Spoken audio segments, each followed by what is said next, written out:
Welcome to our program on Kardec Radio.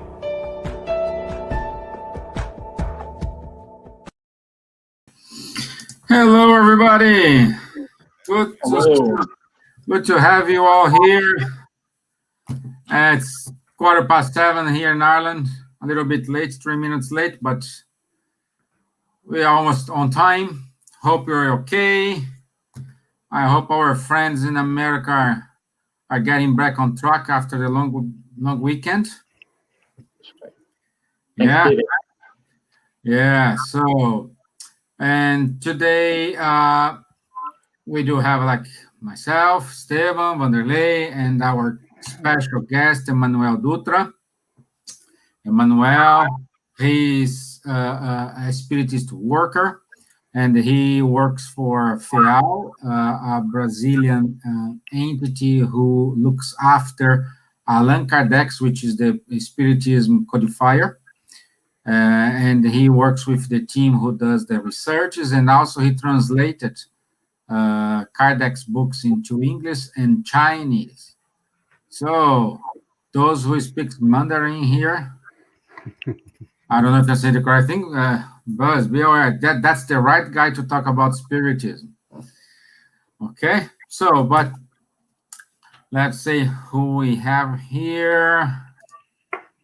Yeah, Abu, hello, my friend.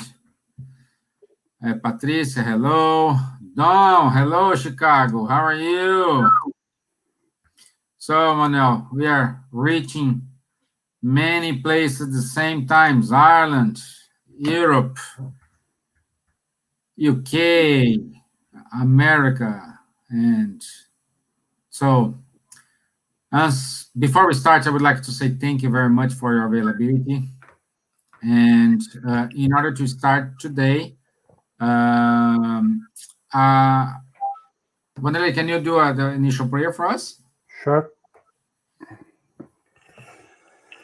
So, for those who feel comfortable, I would like to ask you to close your eyes. Let's be thankful for the moment we are having here right now with Stephen, Emanuel, and all the people watching us all around the world. Let's be thankful to be able to speak about Spiritism in English, to reach more hearts, and to spread these teachings of Allan Kardec and our Master Jesus. May the good Spirit support and guide us here tonight. So be it. Thank God. Amen. Okay, so today's topic is the Spiritist look at Maslow's hierarchy of needs. So, Emanuel will give his talk, and after this, we open for questions and answers. So, if you have any questions, please write it on the comment box, and as soon as we finish here, we try to answer all the questions who's coming. Okay, so my dear friends, thank you very much. All right. And, thank you. Hi everyone, and it's really an honor, to be able to talk with everyone in this intercontinental dialogue. I think it's an excellent opportunity for all of us to learn together. I hope some of you, I'm sure, are already familiar with the concept of the hierarchy of needs, which Maslow developed. Some of you may not be too familiar with it. We're gonna go through it very briefly to explain what his concept, with this framework was. And we're gonna kind of, have a cross-section view of Maslow's ideas and applying the Spiritist lens through those concepts and how they may be pertinent to our lives. So, if you allow me, I'm gonna start sharing my screen just so you guys can follow some slides here that will help us. Stefan, just one point I forgot to ask you beforehand. Can I share videos as well? Does it work if I share like short snippets from YouTube? should work, Yeah. right? Because I'm sharing my screen. Okay. Well, if you roll this in your screen, you can show it. Okay. All right. Let's do that. Okay. So share screen.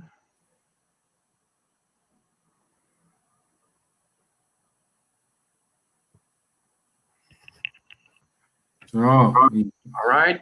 High bar expectations here. So interest up. Well, we'll see. Can you guys see the screen? No, you need to click on share screen and below of your. No, I did that. I don't know what's happening. It's not coming up. Okay. You have to click on share screen and choose the screen that you want to share. Okay, you have to click on it. All right. Yeah. Okay. Yeah. There we go. All right. Okay. Yeah. Can you see it now? Yeah. Right. Okay. Great. So I will just be here on a background because it's too much polluted here. So if you need me, just let me know. Okay. All right. So everybody can see it now. Like it's the first slide, just the title of our dialogue today: Maslow's hierarchy of needs. Abraham Maslow is or was an American psychologist. He was born of Russian parents who immigrated to the U.S. on the turn of the century, from the 19th to the 20th century. He was born in New York, 1908. And in 1943, he published a paper called A Theory of Human Motivation. And in that paper, he came up with this famous concept of the hierarchy of needs, right? It's basically, it's normally structured in this format of a pyramid, basically. And according to Maslow's original idea, for someone to be able to basically long and desire a higher level of need, he needs to have fulfilled the previous more basic level first. So for instance, obviously the physiological level that we have there. So he created this 5 levels here: the physiological, the safety, love and belonging, category of needs, esteem, and self-actualization.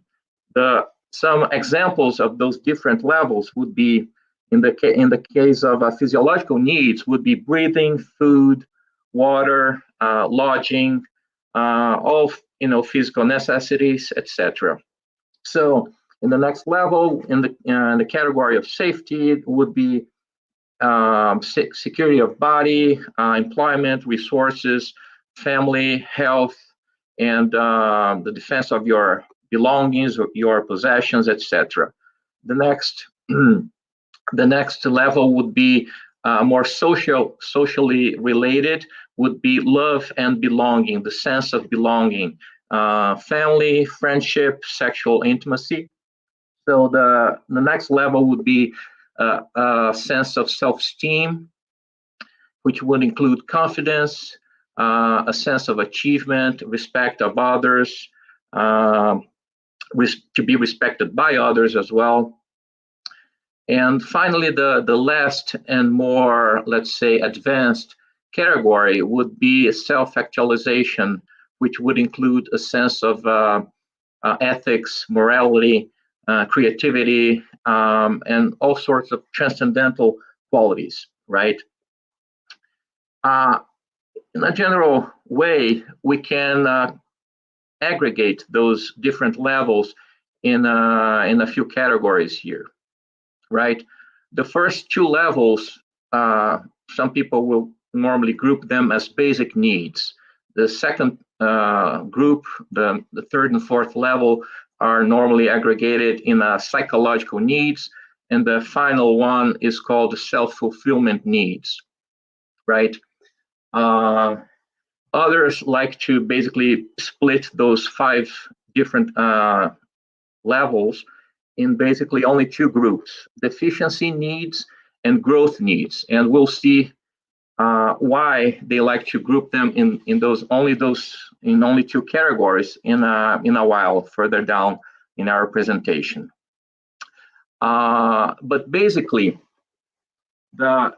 need for us to provide for the most primary levels first is kind of obvious, right? If you're not able to guarantee your survival from one day to another, there is very little time in your brain to be worried about God and self-actualization of being good to others, etc. Right? So this a very superficial look at this framework kind of tells us that, it kind of makes sense. It sounds like it should make sense. At least there, in general, for collectives, for large groups of people, certainly that's the case, right? If a country cannot provide for the basic needs in terms of food and lodging and health of its population, it's very unlikely, that country will be able to, provide, for instance, higher education in a satisfactory fashion, right? So at this point, I'm going to interject here with some information that we get from our basic work, the Spirit's book. I'm getting here like 3 questions from the Spirit's book, which talk about instinct, basically.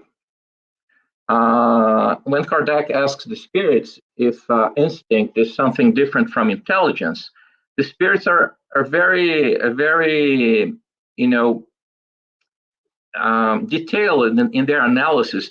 In that, they see a continuum in the development of instincts in terms of how it goes from the most basic instincts, which are hardwired in animals, all the way up to the more sophisticated reasoning methods of human intelligence. But there is really a continuum, and we're going to see that a little bit more. Can we draw a line between instinct and intelligence? And the spirits say no, for frequently they overlap. And the very point I want to make with this, quote from the Spirit's book is this final question here. Is it correct to say that instinctive faculties decrease as the intellectual faculties develop? And their answer is, amazing. No, instinct is always present, but man neglects it. Instinct can also lead us in the right direction. And now the final sentence, or the crucial sentence in this answer here. Instinct guides us almost always, and sometimes more safely than our reason. It does not go astray, right? And another point in the Spirit's book where, the spirits talk about instinct is further down on question 702. Is the survival instinct a law of nature? Now, just a parenthesis here. In the original French, the wording there is the instinct of preservation. The most suitable translation in English is not, preservation instinct, but survival instinct. The concept, is obvious there. But then again, is the survival instinct a law of nature? Without a doubt, all living creatures have it, regardless of their degree of intelligence. For some, it is purely instinctual. For others, it is intellectually internalized. What a powerful answer this is, I think. Why has God endowed all living beings with the survival instinct? Because all creatures must contribute to the designs of providence. That is the reason why God has endowed them with the will to live. Besides, life is necessary for the perfecting of all beings. Life, materially speaking, right? Life as incarnate beings. They sense this instinctively without realizing it, right? So now bringing this concept of instincts and survival instincts specifically to our pyramid, to the pyramid, that Maslow proposed. I am here suggesting, to basically associate the survival instinct with the more basic needs in Maslow pyramids, right? you see the physiological needs, the need to provide for your survival, for your food, your lodging, your defense needs, they are normally developed in the lower animal ranks already, as something important, like the spirits were saying in the answer before, right? All living creatures have it, regardless of their degree of intelligence. So we are seeing here that right from the beginning of evolution, the survival instinct is being developed, is being elaborated in all rankings of life, right? Just so, like the spirits were saying, everybody evolves and everybody contributes to the development of all the other living beings there are around them. If we move on, the same sort of development that we see with the survival instinct is also developed in the construction of the ego, right? We normally like to associate ego, the word ego, as something negative, like with the word selfishness, with the word egotism. But the ego was actually constructed just like the survival instinct, or in order to defend ourselves in the early days of our social development as tribes and clans, back when we were basically still fighting for our survival. So the ego should not be looked at as something negative in the sense that not like an enemy that we have to get rid of, or something that is not good. The ego has been protecting us for millions of years, for hundreds of millions of years, to allow us to basically strive or survive, rather, in a world which has, for the most part, been extremely, extremely aggressive, to us. So the reason why we are able to conduct, a conversation talking about such elaborate concepts is because we do not have to worry about surviving anymore. And the part of our psyche which has allowed us to arrive here has to do a lot with the ego, right? So, and the one thing that I like to point out, is that the construction of this mechanisms, or this emotional instincts, if you wish, is not something that is restricted to humans. It's actually something that occurs in all of nature. I'm not sure whether you guys are familiar with the Capuchin monkeys inequity aversion experiment. Basically, there was a group of scientists, who decided to test the idea of inequity aversion. Basically, monkeys were trained to basically give scientists a rock. After they gave the scientist a rock, they would receive a reward, right? Initially, they were trained to receive a cucumber as a reward. Given that it was the beginning of the experiment, they were happy to receive the cucumber, which was not great, but it was reasonably okay food. And then the scientists split the monkeys into two groups, and one group of monkeys would receive a grape instead of a cucumber after performing the job correctly. And the other group of monkeys, they saw the first group receiving the grape, and they both groups already were familiar with grapes and cucumbers. They knew that grapes were much tastier. So when the second group of monkeys, after performing their job correctly, received a cucumber instead of a grape, the monkeys were extremely aggravated. And let me actually show this because it's so funny.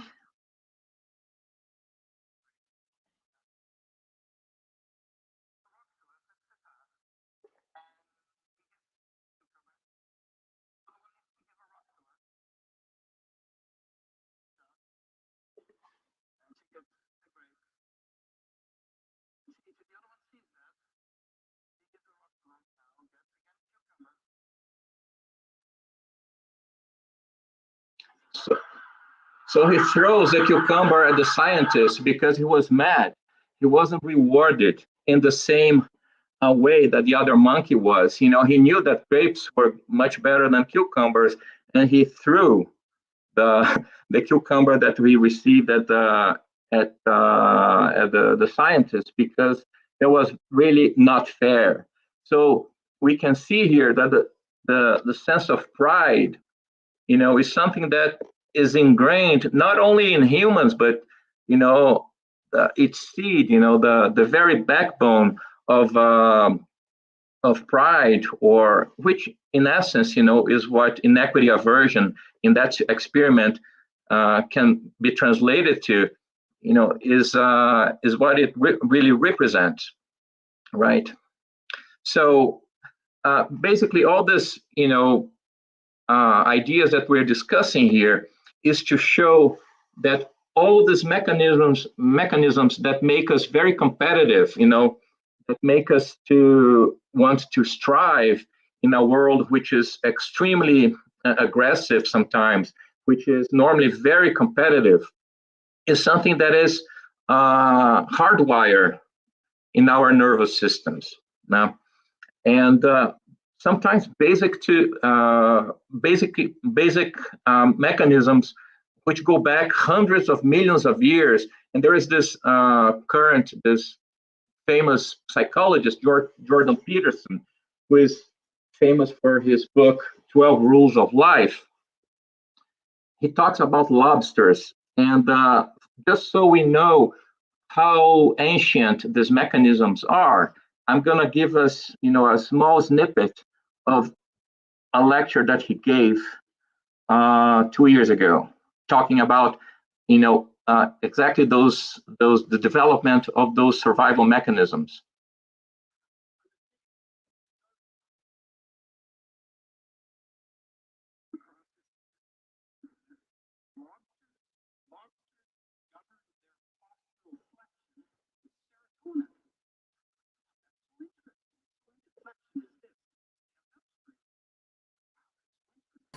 Emanuel, the sound is very low.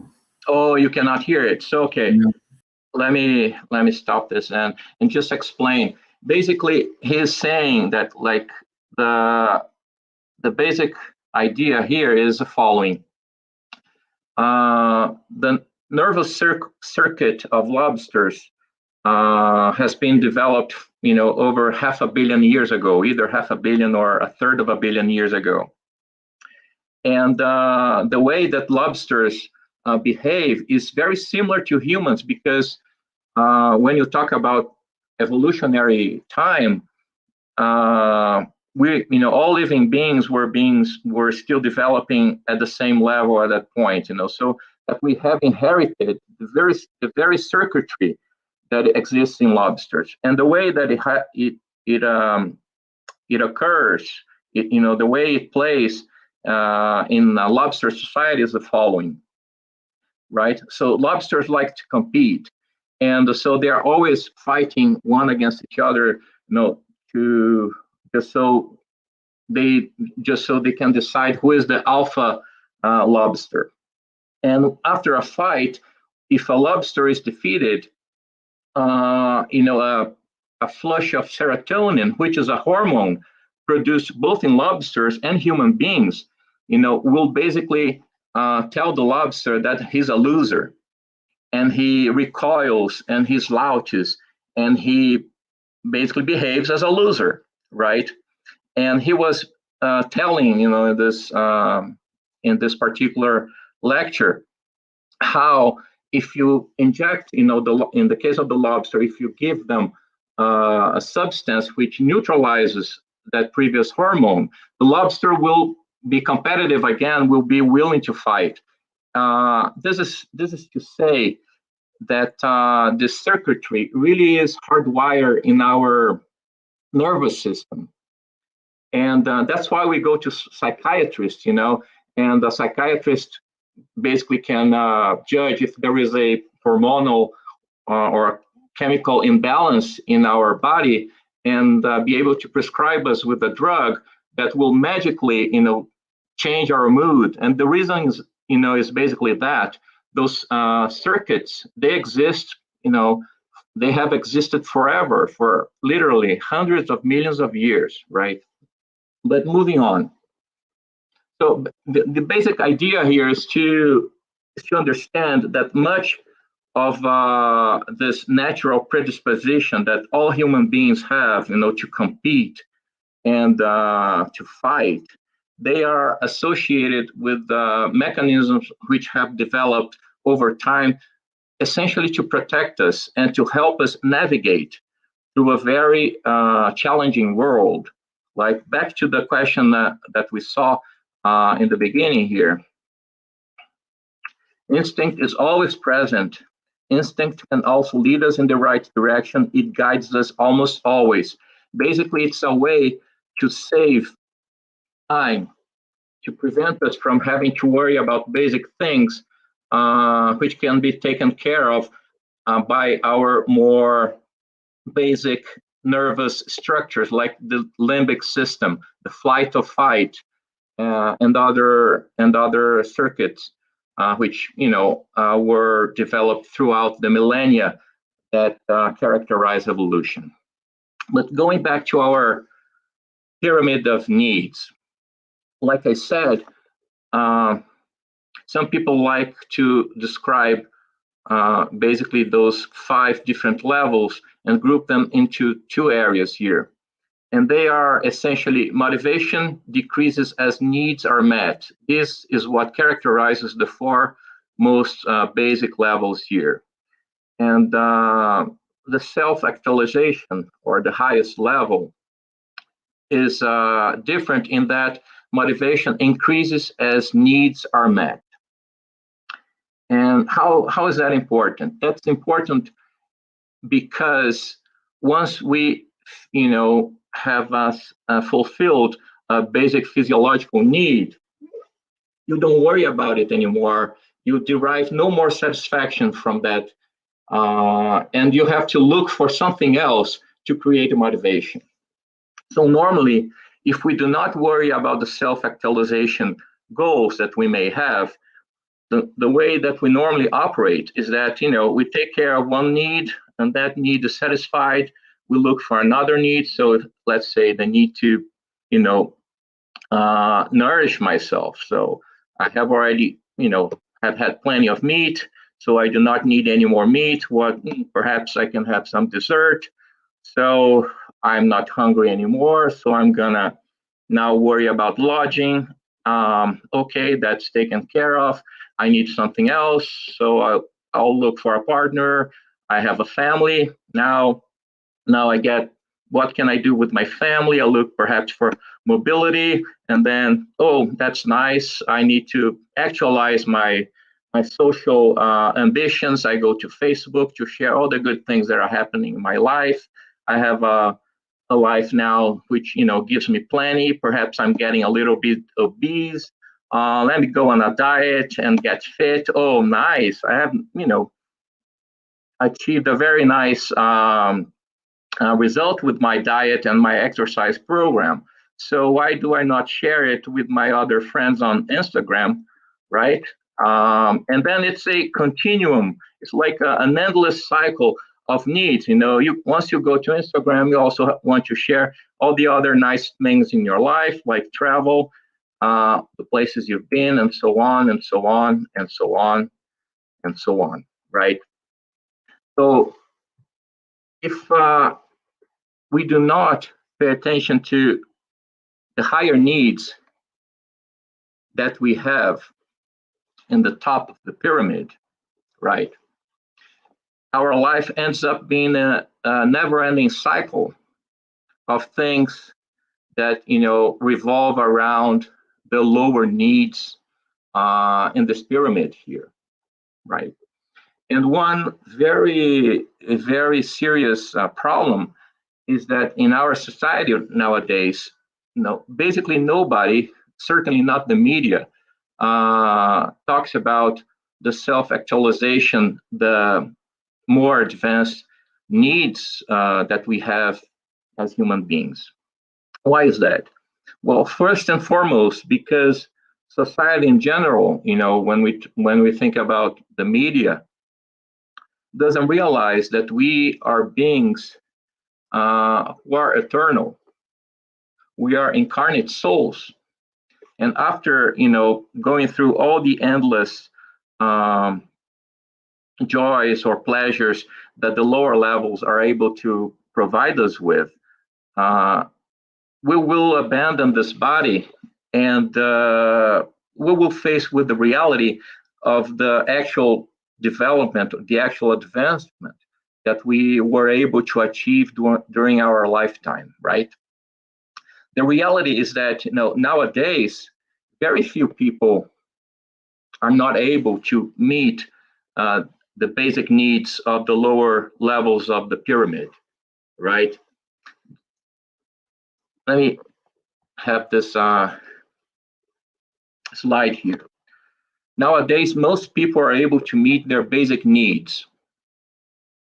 In this graph here, we see the percentage of the world population living in poverty.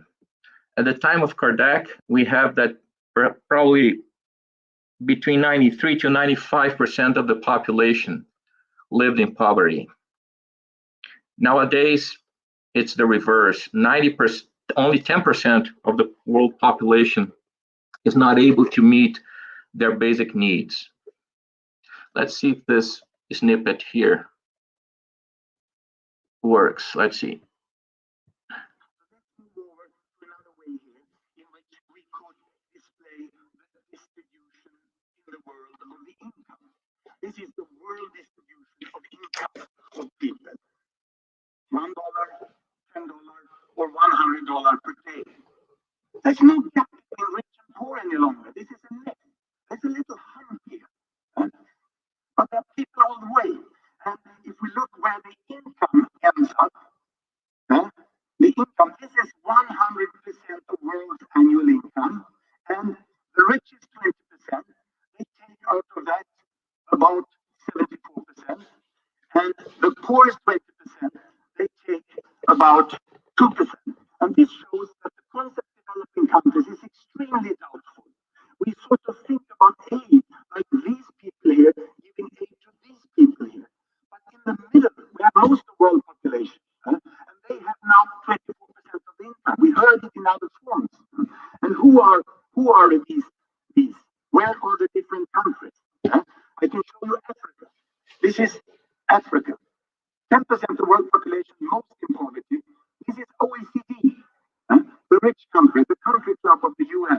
And they're over here on this side, and quite an overlap between Africa and OECD. And this is Latin America. It has everything on this earth, from the poorest to the richest in Latin America. And on top of that, we can put East Europe, we can put East Asia, and we put South Asia. And how did it look like if we go back in time to about 1970? Then there was more of a hump. And we have most who lived in absolute poverty were Asians. The problem in the world was the poverty in Asia.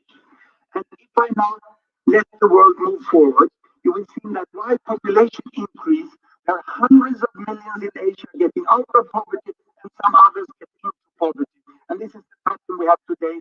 And the best projection from the World Bank is that this will happen.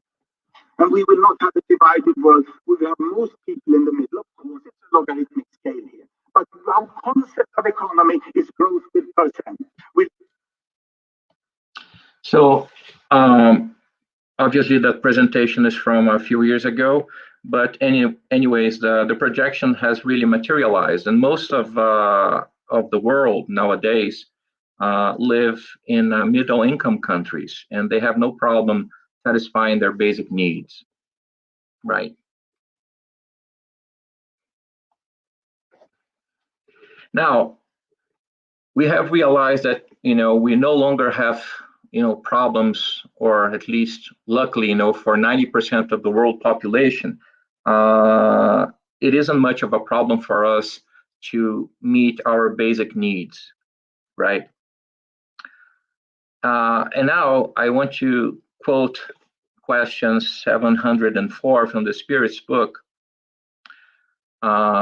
which basically tells that, and has a very strong statement here. So if, like in the slides we were seeing before, how can we escape from that never-ending cycle of looking for new needs and new pleasures, etc.? Where to stop? And the spirits provide us with a very strong and very powerful guideline here. Only that which is necessary is useful. That which is superfluous never is, right? And how to strive for happiness in this world, right? Earthly happiness is relative to the position of each person, and what might be enough for the happiness of one person may represent a misfortune for another. Is there nonetheless a measure of happiness common to everyone? And I really like this answer of the spirits. It's simple yet so effective. With respect to material life, the possession of what is necessary, which goes back to the previous question we saw. And with respect to moral life, a clear conscience and faith in the future. It's very, surprising, how can you put in such few words, such a powerful and effective statement, right? And now I want to go back to that theme of developing basically instincts that guarantee our survival, right? In question 894, again, of the Spirit's book, there are people who do good by spontaneous action without having to overcome any opposing feeling. Do they have the same merit as those who have to struggle against their own nature in order to overcome it? And the answer is very, very, very powerful. In the case of those who do not have to struggle, progress has already been accomplished. They struggled long ago and triumphed. That is why virtuous feelings cost them no effort and their actions seem so easy. Doing good has become second nature for them. They should be honored as old warriors who have earned their ranks. Now, going back to our pyramid here, right? I want to make a parallel of, the development of those various needs to essentially, to the hierarchy of worlds, right? So essentially in primitive worlds, if you remember Kardec in the Gospel, according to Spiritism, he will classify different worlds according to the development of the souls that live there, right? And essentially, those more basic mechanisms that we discussed before, they are associated with primitive worlds, right? The survival instinct, the lower ego, the pride, etc. We all see that all those circuitry are embedded, even in the case of animals. You don't really have to have a human soul to manifest those most basic reactions or responses, right? But then, as we move on to worlds of trials and atonements, we see the need to develop new aspects or a new circuitry of behavior, which includes gratitude, compassion, and love, right? Which are associated with higher levels in this pyramid of needs, which are the self-esteem and the beginning of self-actualization. In worlds of trials and atonements, really we only have glimpses into beings who are self-actualized, spirits who have developed to the point of, if we talk about the spiritual hierarchy, good spirits or perfect spirits. In our world, perfect spirits will only very, very infrequently be able to incarnate like Jesus, right? And if we move on to even higher worlds, regeneration, we see that the feelings or the behavior of gratitude, compassion, and love, they become generalized. Whereas in trials and atonements, it still is a matter of developing, the beginning on the incipient, the initial steps in the expression of gratitude and love. In the worlds of regeneration, this attitude is generalized. And if we move further in happy worlds, they become spontaneous, they become natural, they become ingrained in their personality, just like the other mechanisms, the other behavioral traits, like the survival instinct, the mechanisms of the ego, pride, etc., just like this other lower patterns that have become ingrained before, right?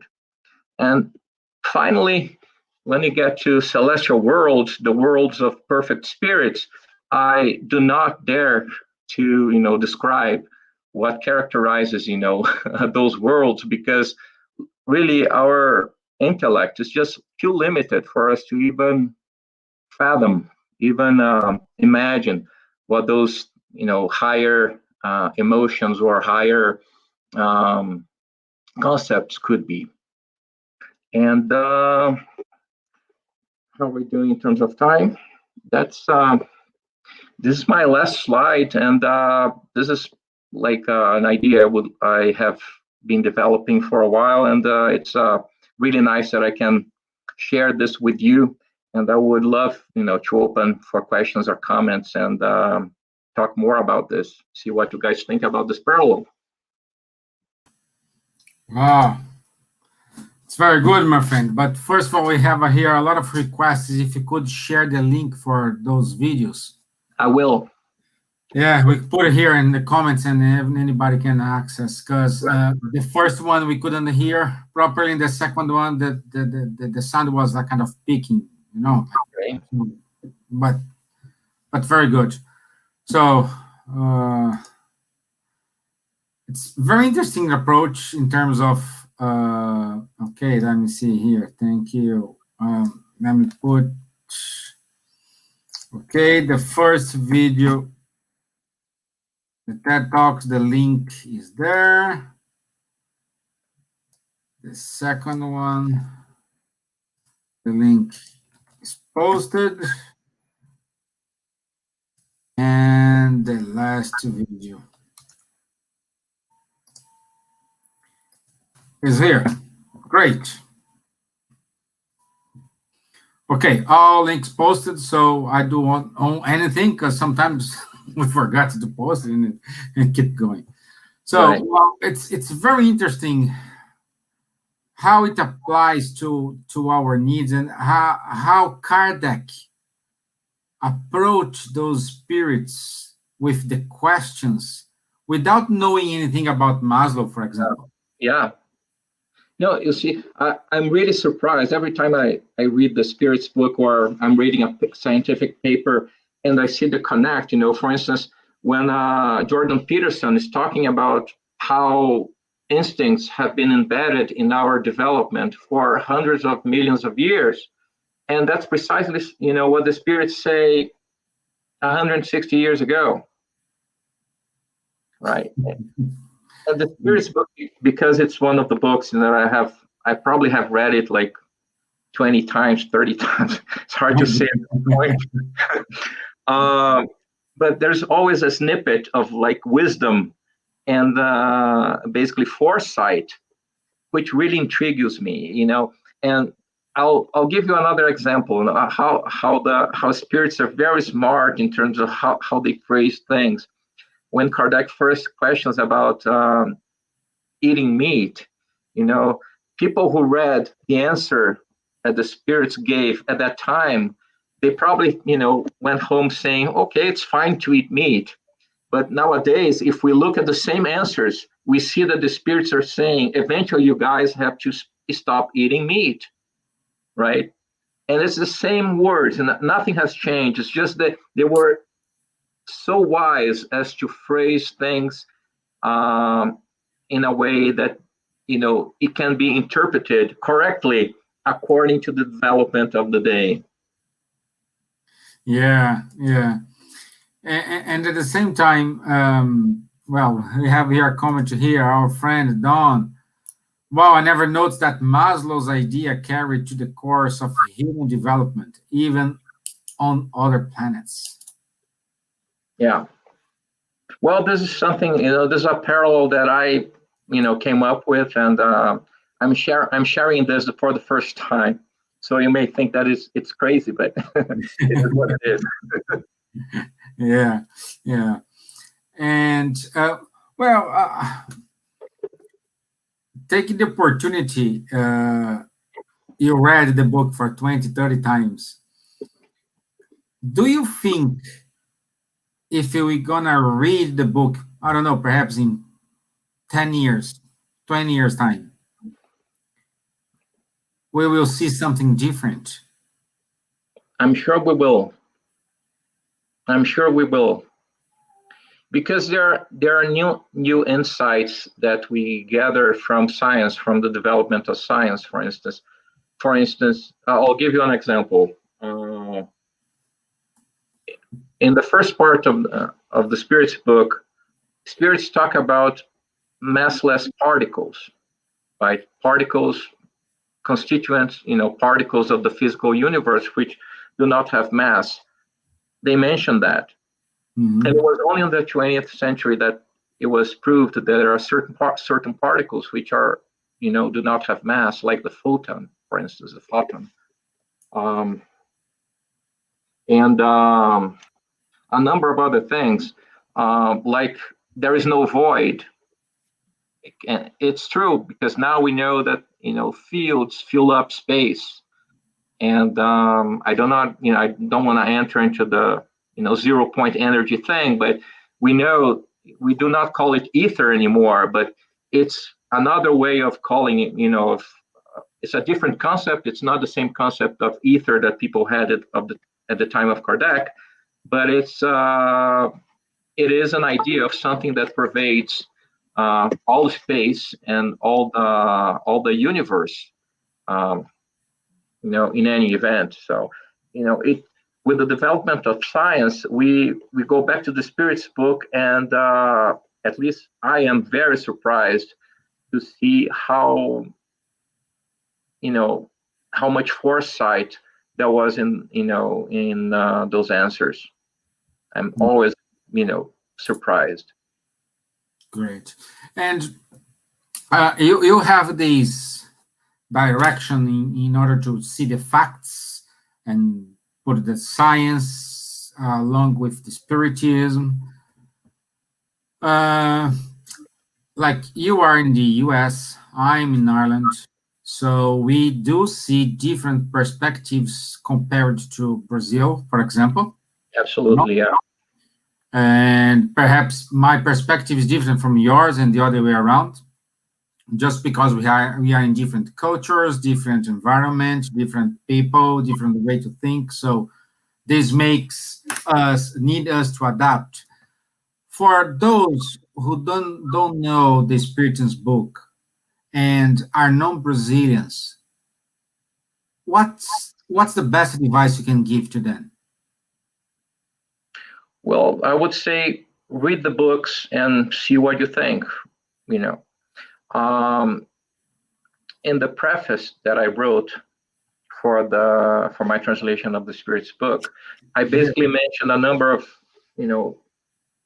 facts that are points which are covered in the book, which are really ahead of its time, right? It talks about the abolition of slavery. Back in 1857, slavery still existed here in the U.S., in Brazil, China, Persia, and so many other countries. It talks about the equality of rights between men and women. France would only enact, the vote of women, women's suffrage, in 1950, I think, like late 40s or 50, 1950. It talks about, like I was saying before, talks about matter which is not ponderable, matter which has no weight, the non-existence of void. It's really so many topics and ideas which were proved to be correct later on, and so very much ahead of its time. So if we realize, how advanced those concepts were back at the time, we start giving a lot of value to the book, I think. Yeah. Kardec works, and I'm just talking about the Spirit's book, but the same thing is valid for the other works of Kardec. Mm-hmm. Yeah, and back to the topic today. First we have a question here. Our friend Elsa from the UK, she's asking if you can show your translations. Oh, sure.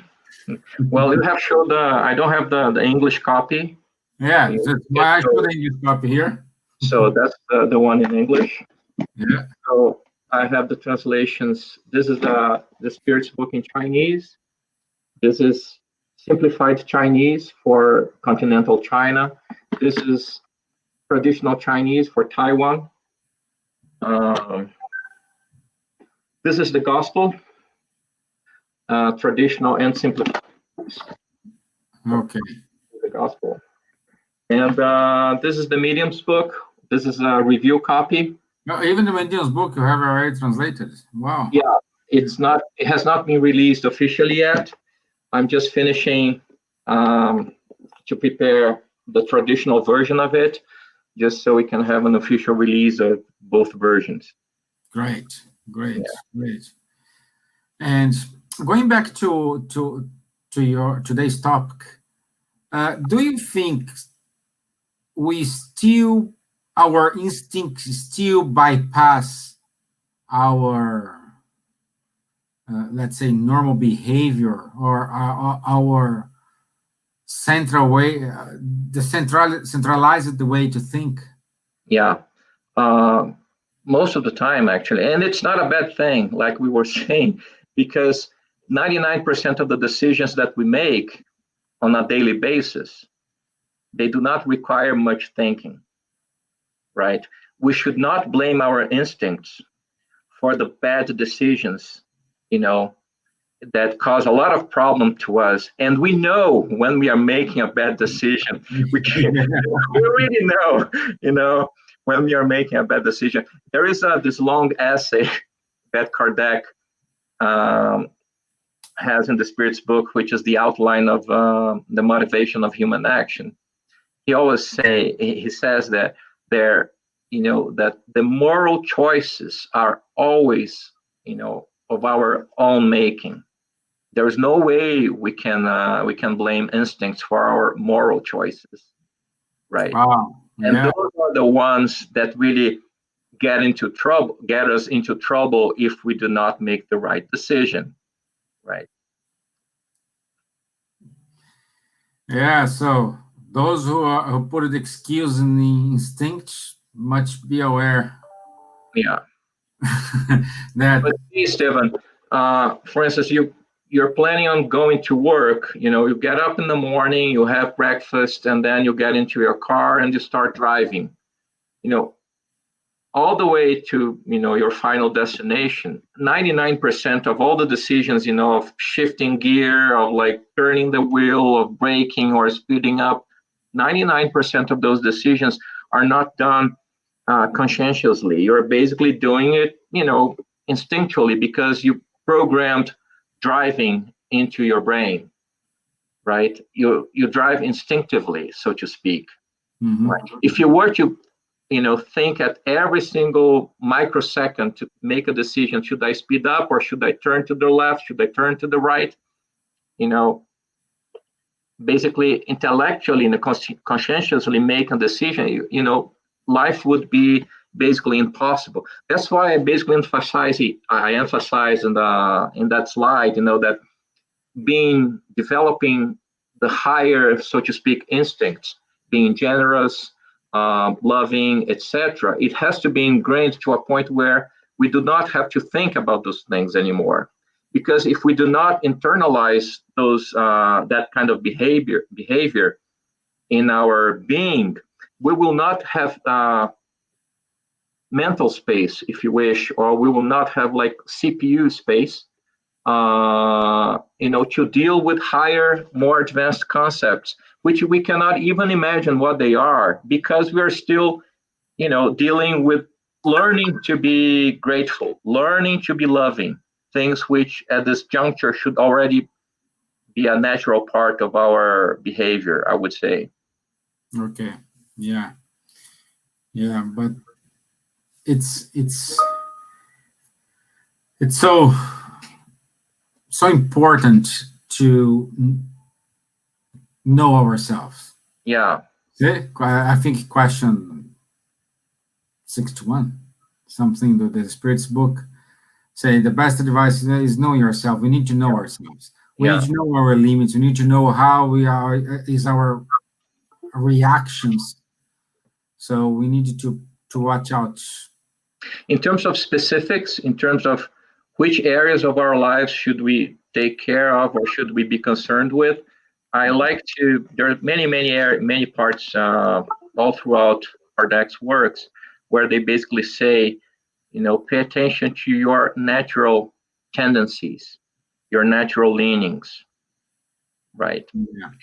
Those are the areas where we have to take care of, more than what kind of trials or what kind of problems we have in this life, because they may be an expiation or an atonement as much as a trial or just a new lesson that we have to learn. But the most critical issues are those which are associated with our natural tendencies. Yeah, got you. Yeah, it is. It is. Wow, it's amazing and so nice to have you here. Unfortunately, our time is up. We need to wrap up here. Okay. And we had here a lot of comments congratulating you for your service and what we can expect from you in the future. So what's your projects?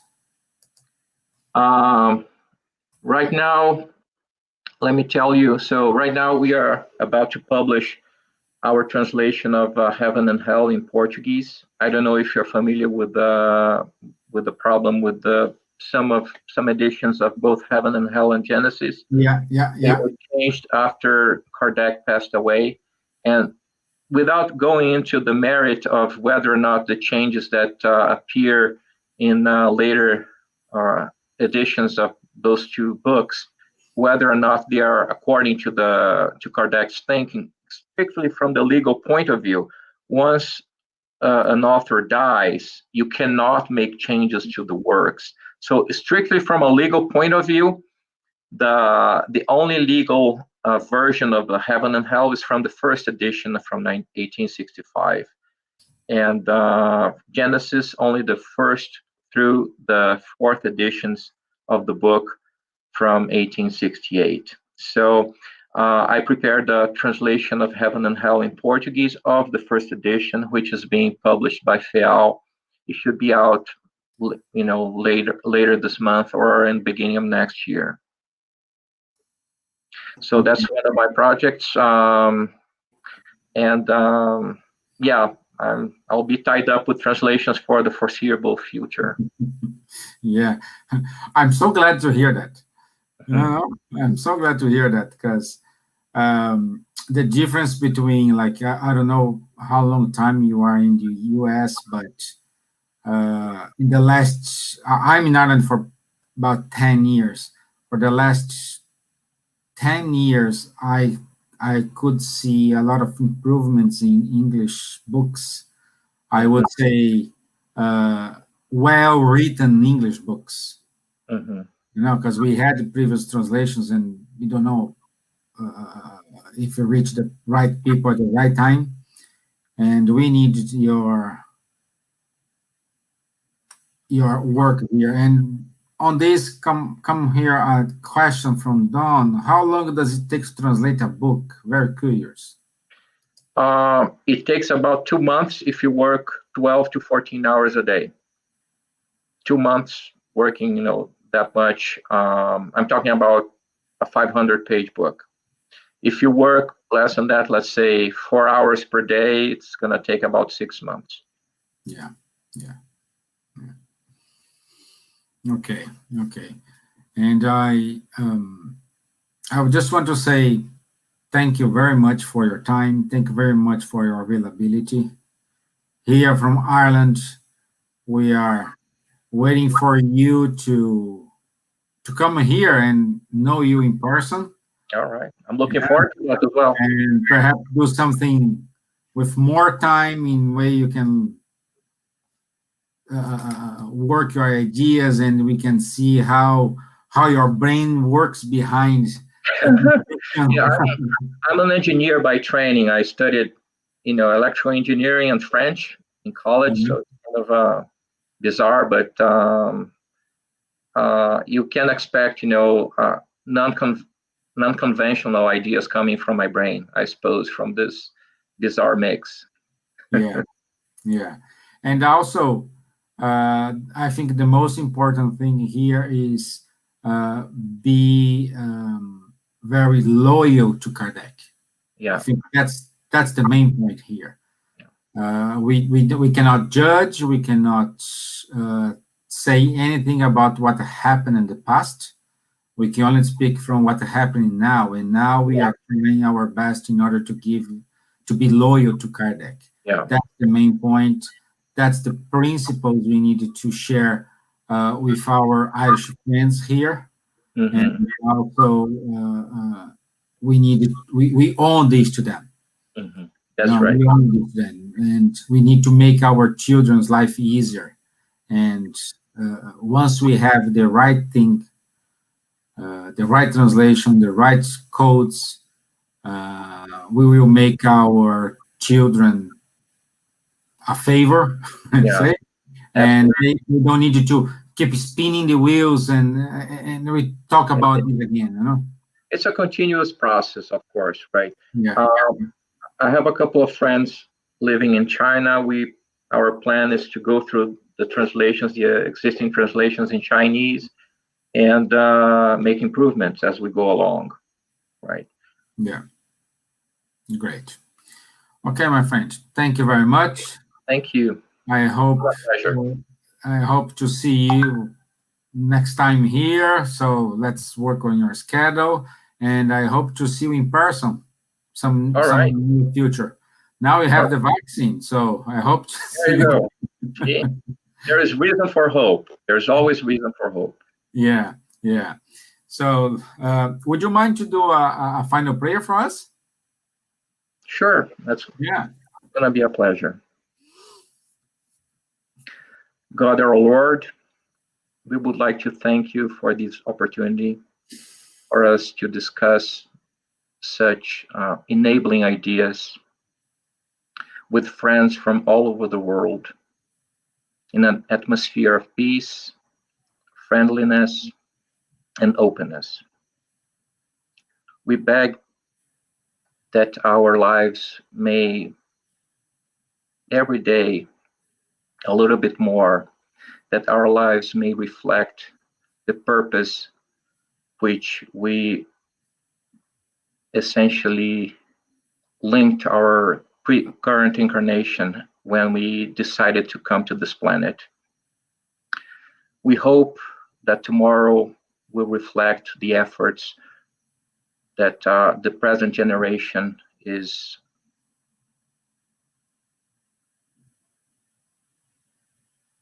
attaching to this work, and may your work spread out all over the world.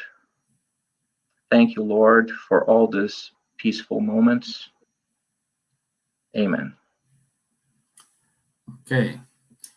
So thank you. And I was asking, you need to go to UK as well. So All right. it's just 30 minutes flight from here. So So I guess I'm gonna go to London and the UK first, and then go to Ireland. yeah. But like you are, I think we do have non-stop flights straight to US. I live in Tennessee. There are not many options here. Well, you may have. I have to go to Atlanta to catch a flight. So there is non-stop flights Atlanta from here. Yeah. There you go. Yeah. So, okay, my friend. Thank you very much. Thank you. Thank you, everybody. I hope you have a wonderful week. I'll see you all on Thursday. Thank you. All right. Thank you. Thank you. Bye-bye.